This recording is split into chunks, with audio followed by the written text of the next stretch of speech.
So, kining number 1, ang ngalan sa object is rectangular prism. So, if mag-iscute tag prism, i-multiply gina nimo siya periminti og 12 meter. So, nana na ang given dira ila. So, ang given niya kay ang length 4 cm, ang width 2 cm, height 10 cm. Kani, gauge unsa day sila.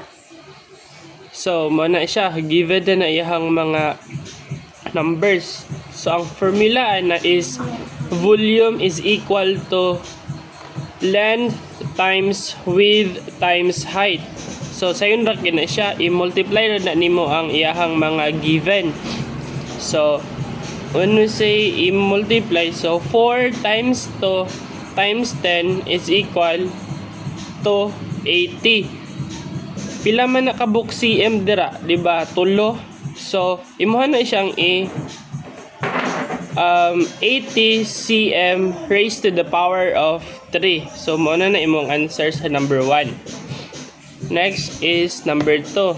Same ragya po ni siyang formula o solution sa number 1. Rectangular prism ragya po ng number 2. Given is 15 ang ihang length, 10 ang ihang width, o 15 iyang height. Same ragya po na siya og formula sa number 1 since pareha silang name sa object. So, yung formula is volume is equal to length times width times height. So, 15 times 10 times 15. Imuhara nang i-calculate. So, pareha ra gyapon. Tulo man na sila ka centimeter. Imuhara gyapon nang i-copy din raised to the power of 3. So, number 3 is ang pangalan niya sa object kay triangular prism. Since triangle, nag-form na siya triangle. Yang given kay ang base is equal to 5 inches. Yang height 6 inches.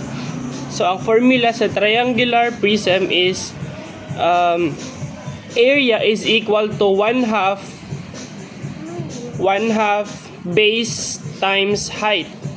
So, ang step 1 na is ikapira nimo ng formula, area is equal to, always ayaw kalimot, ikapira nimo ang 1/2 pila man ihang base, di ba? 5 inches mo na yung given, and i-multiply ra na nimo siya og 6 sa height since ang ato ang formula is area is equal to 1/2 base times height. So pila man ang 6 times 5, di ba? 30. So pilay half sa 30. So mo na answer na to kay 15 inches. So sa first step pa na siya. Since prism, imuha nang i-multiply na nimo perminti og 12. So volume is equal to 15 inches times 12 inches. Pila man? 15 times 12 is equal to 180. Since tulo man po na ka inches, so raised to the power of 3 gihapon na. Next is rectangular pyramid. Diba? Rectangle na siya, tapos nag-form og pyramid. So, ang name sa object is rectangular pyramid. So, given iyang base 12 cm, iyang base width 8 cm, height 10. So, ang first step is wait. Parehara gyapon na sa rectangular prism ganina. Ang nakalahi lang kay pyramid siya. So, length times width times height. So, first step is equal to base is equal to 12 times 8. Okay. So, ikuan pa din ni ulahi pa din ni ang height. Divide pa nimo siya. Ang first nimo i-solve diari kay ang base length sa og base width. So, i-multiply nimo, base is equal to length times width. Muna siya ang first nga step. Indig makuha na nimo ay ilang base, which is 96 cm. Imuha na din na siyang i-solve. Ang step 2 niya kay pangitaon na nimo ang volume. Since ang lahi na pud tag formula kay pyramid na pud ni. So ang formula sa pyramid is equal to volume is equal to 1/3 base niya kato nakuha na nimo ganina base nga 96 i-times nimo siya sa height. Given na ang height. Pila man iyahang base ganina, di ba? 96. So ang height 10. So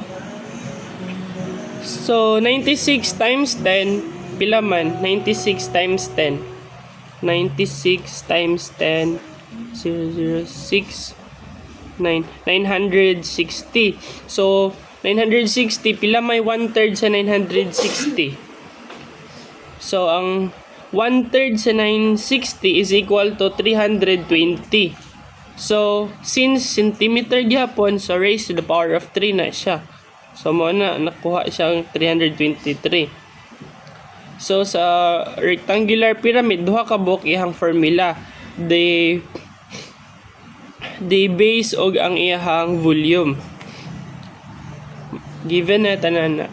And next, proceed sa number 5. Given iyang radius kay 3.5 meter. Iyang height is equal to 7 meter. So ang formula sa cylinder is, since volume ang gipangita, volume is equal to pi radius raised to the power of 2 multiplied by height. So solution, volume is equal to pila may value sa pi. So since the value of pi is 3.4, so imuha na siyang ikuan. Ibutang nimo na ang value sa pi. So pila man ato ang radius diri, so di ba 3.5 imuha na siyang raised to the power of 2 mo na siya. Then i-multiply na nimo siya sa iyang height. So pila man? Volume is equal to pi raised to the radius raised to the power of 2 multiplied by 7. So 3.5 raised to the power of 2 is 12.25. Then 12.25 i-multiply na nimo is 80 pila ni 85 85.75. Then 85.75 i-multiply nimo sa value sa pi, so mo nang nakakuha ka og 269.26. Since meter man na siya, copy the meter, then kung pila ka meter, tulo raised to the power of 2 at 3 rather. So that is why na-accumulate nga kini. So if naglibog ka, ang formula sa number 5 kay mo ni volume is equal to pi radius raised to the power of 2 times height.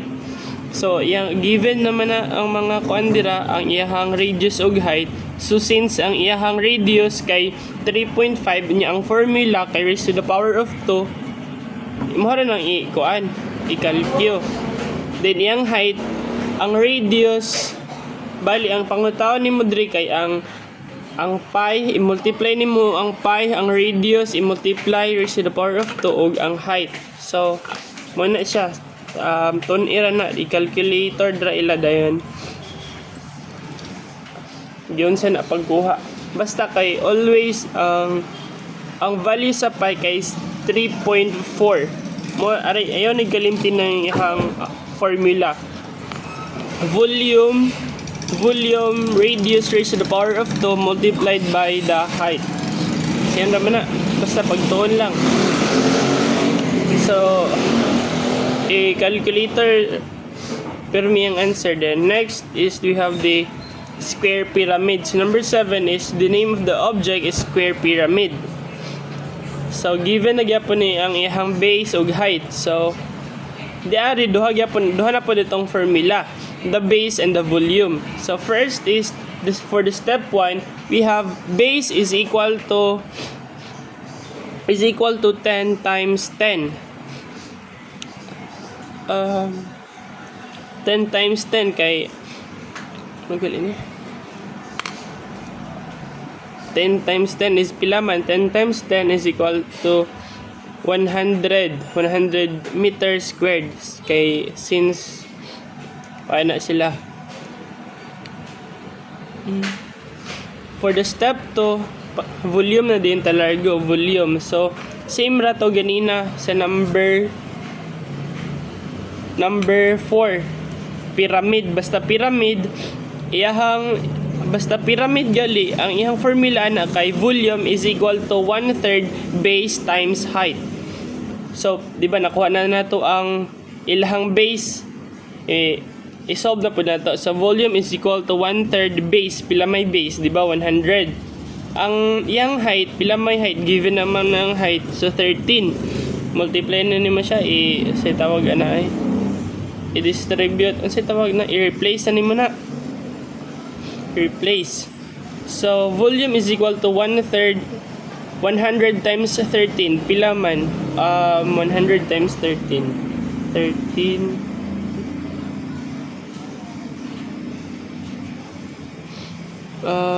Pila? 400?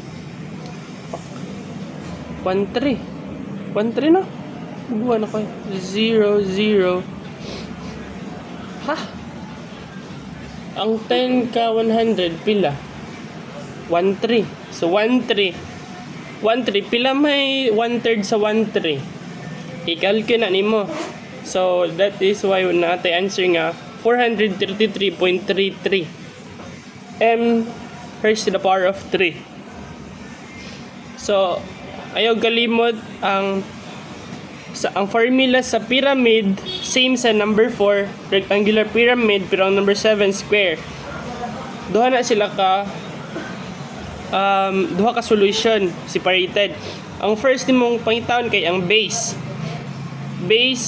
Then after finding the base, imo na siyang isolve sa iyahang volume, which is volume is equal to 1/3 base times height. Next is the number, ano ta? Ay, na-skip din na ito number 6. So, number 6, balik to number 6. So, number 6, ang name siyang object is sphere. So, given ang value, ang radius kay 8 cm for 8 cm. So, the formula for the sphere is we have the volume is equal to 4/3 pi multiplied by radius square raised to the power of 3. So for the solution, dali ra na okay, given naman. So we have the formula, volume is equal to 4/3. Pila man ang value sa pi, always ayaw galimti, ang value sa pi is 3.4. Pila man iyang radius, ang radius niya 8 cm. Sa formula raised to the power of 3, imuhara na siyang i-times og gatulo. 8 times 8 times 8. That is why we have 512. Ito ba? 8 times 8. 8 times 8. 64. 64 times 8. 4 times 3 to. Ha? Ito lagi. 2, 32. 6 times 8. 48, 51, 51. Okay, sakto. So we have 8 raised to the power of 3. We have 512. So imo nang isolve. 3.14 times 512 is 1,607.68. So pila may 4/3 sa 1,607.68. So i-calculate na nimo, mag-answer na siya og 2,143.57. So since tulo man na cm raised to the power of 3 gihapon na siya. Kasabot, so ang formula sa sphere is volume is equal to 4/3 pi radius raised to the power of 3. If makuha na nimong formula, sundo na nimo kay sayon ra man na given naman iyang radius katuloon ra na nimo siya og multiply. Imong i-calculate dali ra kina. So muna na iyang answer. So proceed to sa number 6, the cylinder. So same sa number 5. So given gyapon yang radius ug height. So we have 3.1 cm for the radius and 17.9 for the height. So yung formula ani same sa number number 6. Volume is equal to pi radius raised to the power of 2 multiplied by the height. So we have here the formula. And for the solution, imuhara ng i-replace kung pilay value sa pi. So volume is equal to pi, which is the 3.14. Ang iyahang radius 3.1 cm. I-multiply na nimo na siya to kay sa iyang formula raised to the power of 2 man, then i-multiply sa iyang height. So if imuha nang i-solve 3.1 raised to the power of 2 is 9.61. So 9.61, i-multiply nimo siya sa height, which is the 17.9. Yung answer na kayo 172.02. So i-multiply na po nimo siya sa value sa pi, which is the 3.14. Ang answer na is 540.14 cm raised to the power of 3. Subot tune in ha. Dali ra na siya kay given naman tas na napoy formula. Isunda lang na permitting formula. So number 9 na ta. Ano to? Number 9. So we have the cone. So given naman ang cone, ang iyang kuan, given naman iyang mga value. So cone radius is equal to 3 meter. Ang height is 4 meter. So the formula of cone is same ra gyapon siya sa kuan. Sa number 4 sa pyramid. So the formula of cone is a volume is equal to 1/3 pi radius raised to the power of 2 multiplied by the height. So for the solution, i-copy ra na nimo ang formula kung pilay value ana nila. Kung pilay value anang mga butanga, ihamuhara nang i-replace. So since the volume is equal to 1/3, pila may value sa pi? 3.14. So sa formula, imuha nang i-multiply og to raised to the power of 2. Then iyahang wrong. Wala din ni raised to the power of 2 kay sa pi. Sa kuaner ni sa radius ang raised to the power of 2, then multiplied by the height. So pila man 3 raised to the power of 2 is 3 times 3 9. Then i-multiply nimo siya 4 18. Then i-multiply na pud siya nimo sa value sa pi is 113.04. Then pila may 1/3 sa 113. Imuha na i-divide. 113.04 divide nimo og 1/3. Ang answer ana is 37.68 meter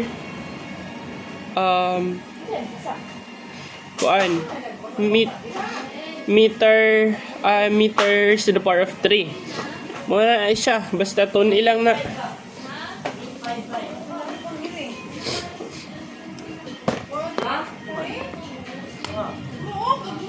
So for the last number 10, triangular prism. So given na po na iyang base ug height. So we have the 6 meter for the base, 4 meter for the height. So the formula is lahi na po na siya o formula since triangular prism na po di siya. So ang formula sa triangular prism is area is equal to 1/2 base times height. So for the step 1, we have separate solution here. We have the first pangitawin mo ang area. area is equal to 1/2. Pila man ihang base? Imuharga pa na siyang air place. Base is 6 meter. Then i-multiply nimo siya height. So 6 times 4 pila? 24. Pila may 1/2 sa 24? So ang area na is 12 meters squared. For the next step 2, ang area na is i-multiply na nimo na siya 12. So for the step 1, find the area, and for the step 2, find the volume. So volume is equal to 12 times 12. Ang area i-multiply na nimo nag 12. So that is why we have 144 meter raised to the power of 3. So, ano na siya? If nakay pangutana. Oh, sayon na kaya na ila. Basta ton lantawan niya video. Pangutana lang. Dali ra kaya ni. Basta ayaw kuan formula. Oh, pwede ra pud ka mag-download og ChatGPT. Na dito tanang answer.